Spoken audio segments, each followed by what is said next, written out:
আসসালামু আলাইকুম রহমতুল্লাহি ওয়া বারাকাতুহু। প্রিয় দেশবাসী, দেশ ও দেশের বাহির থেকে যারা শুনতেছেন, তারা দেখতেছেন, হেফাজতে ইসলাম বাংলাদেশ আগামীকাল দেশের মানুষের ঈমান আকিদা হেফাজতের জন্য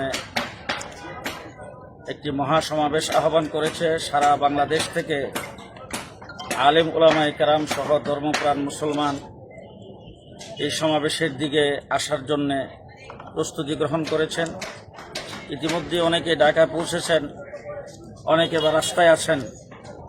এই মুহূর্তে আমরা খুবই দুঃখজনক একটা খবর পেয়েছি। আমাদের হেফাজতে ইসলাম বাংলাদেশের প্রধান উপদেষ্টা, যিনি হেফাজতে ইসলামের প্রারম্ভে যখন হেফাজত ইসলাম প্রতিষ্ঠা হয়, প্রতিষ্ঠা লগ্নের যিনি মহাসচিব ছিলেন, হযরত মাওলানা সুলতান যোগ নদভী রহমতুল্লাহ আলাইহি, উনি ইন্তেকাল করেছেন। আমরা অত্যন্ত শোকাহত। মৌতুল আলিমে মৌতুল আলম, সেই হিসাবে হযরত মাওলানা সুলতান যোগ সাহেব বাংলাদেশের সর্বস্তরে উলামায়ে কেরামের রাহবর ছিলেন, মুরব্বী ছিলেন, এবং বাংলাদেশে উনি উলামায়ে কেরামের মধ্যে যে কয়জনকে জাতি সব সময়ের জন্য স্মরণ রাখবে, উনি তার মধ্যে অন্যতম।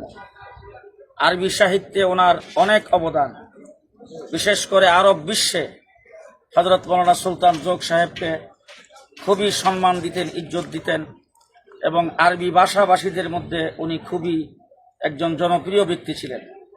আমাদের বাংলাদেশের আরব প্রান্তিগুলোর যতগুলি এম্বাসি রয়েছে, সবগুলোতে ওনাকে বিশেষ সম্মান দিতেন।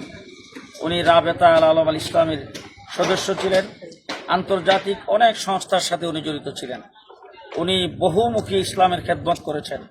আমরা আল্লাহ পাকের দরবার দোয়া করবো, আল্লাহ যেন ওনার সকল খেদমতকে কবুল করেন, এবং আল্লাহ পাক যেন ওনাকে জান্নাতের আলা মুকাম আল্লাহ পাক যেন দান করেন। ওনার এই মৃত্যুতে আমরা হেফাজতে ইসলামের পক্ষ থেকে গভীর শোক প্রকাশ করছি, এবং ওনার পরিবারবর্গের শোক সন্তপ্ত পরিবারবর্গের প্রতি গভীর সমবেদনা প্রকাশ করছি।